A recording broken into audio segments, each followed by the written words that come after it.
Selamat pagi Bapak Ibu dan Saudara yang terkasih, kiranya kasih karunia Allah selalu nyata di dalam kehidupan kita, menghibur dan menguatkan kita. Sebelum kita bersama merenungkan firman Tuhan di dalam program Resapi Pagi hari ini, mari Bapak Ibu dan Saudara terlebih dahulu kita berdoa. Mengucap syukur ya Tuhan, jikalau pagi hari ini kembali kami dapat bertemu di dalam program Renungan Sapaan Iman. Dan kami akan bersama merenungkan firman Tuhan sebagai dasar dan pijakan untuk kami melangkah di dalam kehidupan kami. Tolong kami ya Tuhan. Di dalam nama Tuhan Yesus Kristus kami berdoa. Amin. Yang menjadi dasar perenungan kita pagi hari ini terdapat di dalam 1 Petrus pasal 3 ayat 13 sampai 15a. Tertulis demikian.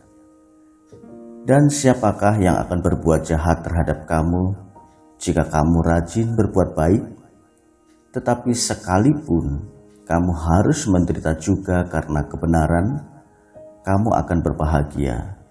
Sebab itu janganlah kamu takuti apa yang mereka takuti dan janganlah gentar. Tetapi kuduskanlah Kristus di dalam hatimu sebagai Tuhan. Demikian firman Tuhan.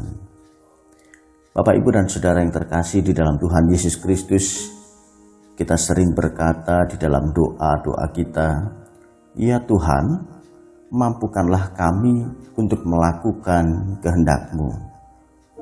Dasar doa ini adalah ajaran Yesus di dalam Injil Matius pasal 6. Jadilah kehendak-Mu di bumi seperti di sorga. Di dalam doa ini kita diajar untuk terus mengutamakan kehendak Tuhan. Jadilah kehendak-Mu. Lalu kita memohon kepada Tuhan agar kita dimampukan melakukan kehendak Tuhan. Tuhan, mampukanlah kami melakukan kehendak-Mu. Bapak, Ibu, dan Saudara yang terkasih, doa ini kedengarannya sangat indah, ya. Tetapi sadarkah kita bahwa doa ini sebenarnya sulit? Kita memang berkata, mampukan kami melakukan kehendak-Mu ya Tuhan. Tetapi bukankah ucapan itu kemudian sering tenggelam oleh ucapan-ucapan kita yang lain? Apa ucapan-ucapan kita yang lain?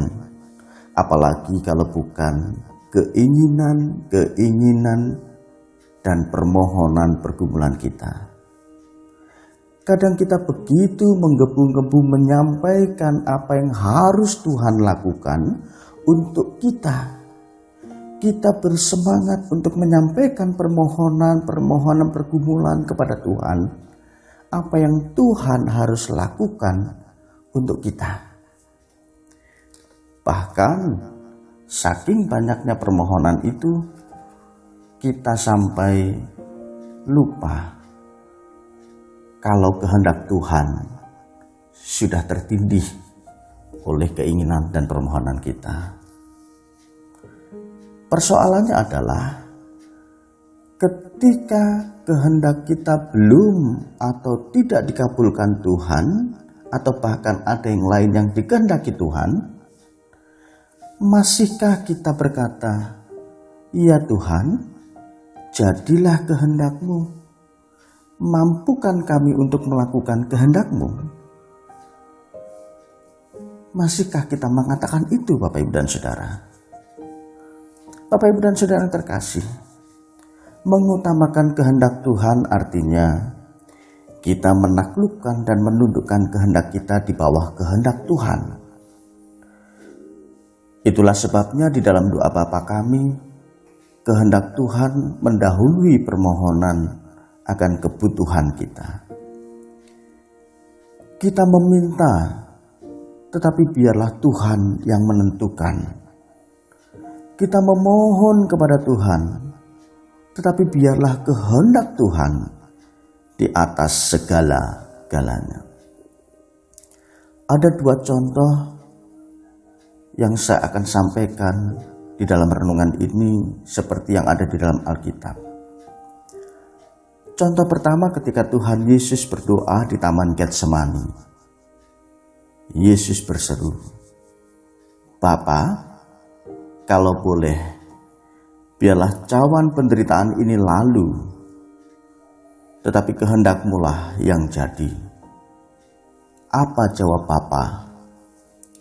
"Kudengar doamu anakku, tetapi yang ku kehendaki ialah Engkau harus meminum cawan penderitaanmu, memikul salibmu, dan disalibkan di Golgota dengan setia." Tahu akan hal itu walaupun berat rasanya, Yesus tetap mengutamakan kehendak Bapanya. Dan kata Yesus, "Kalau memang begitu, biarlah kehendak-Mu yang jadi." Yesus menghadapi penderitaannya yang sangat berat sekali. Contoh kedua ketika Abraham mensyukuri kehadiran Ishak, anaknya yang lama dinanti-nantikan. Ia berdoa kepada Allah bahwa Allah itu baik. "Pakailah apa yang aku miliki untuk kemuliaan-Mu. Jadilah kehendak-Mu." Apa jawab Allah, Bapak, Ibu, dan Saudara? "Abraham, doamu lahir dari iman yang kuat dan teguh. Tetapi kehendakku adalah, bawalah anakmu ke atas bukit dan sembelihlah sebagai korban untukku." Berat rasanya, Bapak, Ibu, dan Saudara yang terkasih. Tetapi Abraham tetap beriman kepada Allah. Abraham tetap setia. Jadilah kehendak-Mu. Pertanyaannya, siapa yang memampukan Abraham menghadapi kenyataan ini? Ya, Roh Tuhan yang memampukan Abraham melewati semuanya ini.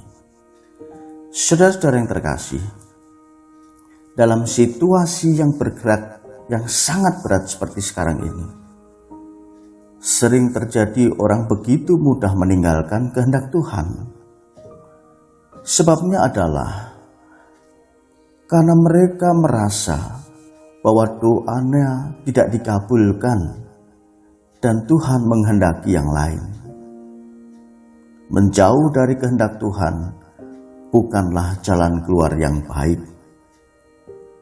Kita harus menghadapi situasi apapun dan tetap teguh pada doa.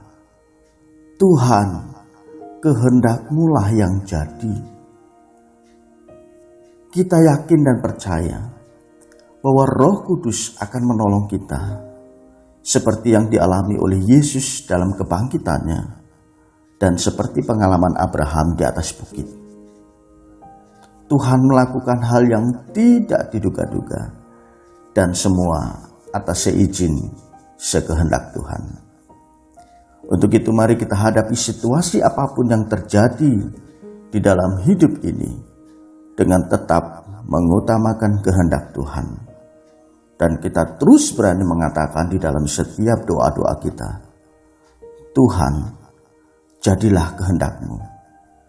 Dan Roh Tuhan pasti memampukan dan memberi kita kekuatan. Kiranya renungan singkat pagi hari ini dapat menjadikan inspirasi di dalam kita melewati kehidupan langkah demi langkah bersama dengan Tuhan. Selamat berkarya dan Tuhan Yesus memberkati.